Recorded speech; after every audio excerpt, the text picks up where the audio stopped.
Kechqurun ovqatlanib bo'lganingizdan keyin oshxonani chirog'ini o'chirib, yotoqxonaga chiqib ketayotgan paytingizda xuddi orqangizdan kimdir poylayotgandek tuyuladimi? Qorong'i xonada xuddi orqangizdan kimdir yugurib kelib mahkam quchoqlab olishi yoki yelkangizga qo'lini qo'yadigandek his bo'lganmi? Menimcha, bunday holat hamma insonda bo'lgan. Qo'rqmang, bunday holat insonni o'zini himoya qilish instinkti ishga tushganda yuzaga keladi.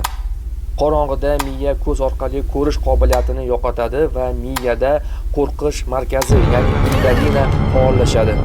U eshitishni, diqqatni oshiradi va mavjud bo'lmagan xavfni o'ylab topadi. Odam natijada hushyor bo'lib qoladi. Shuning uchun inson qorong'i xonada yolg'iz qolganida xuddi atrofida kimdir bordek tuyuladi. Aslida esa hech kim bo'lmaydi.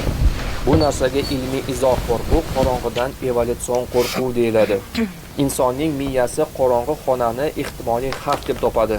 Natijada insonda himoya rejimi yoqiladi, adrenalin ko'payadi va yurak tez urishni boshlaydi.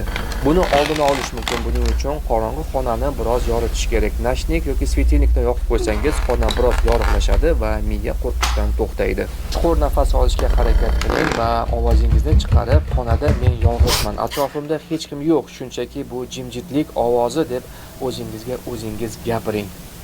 Inson miyasi bu so'zlarni eshitgandan keyin anchagina tinchlanadi.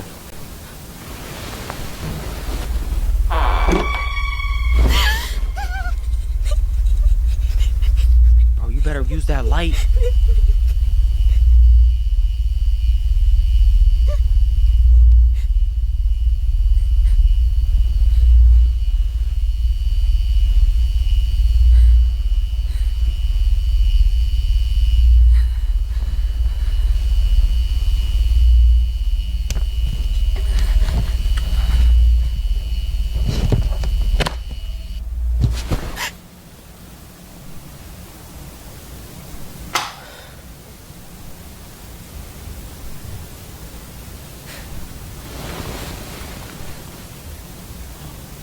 You better make a run for it.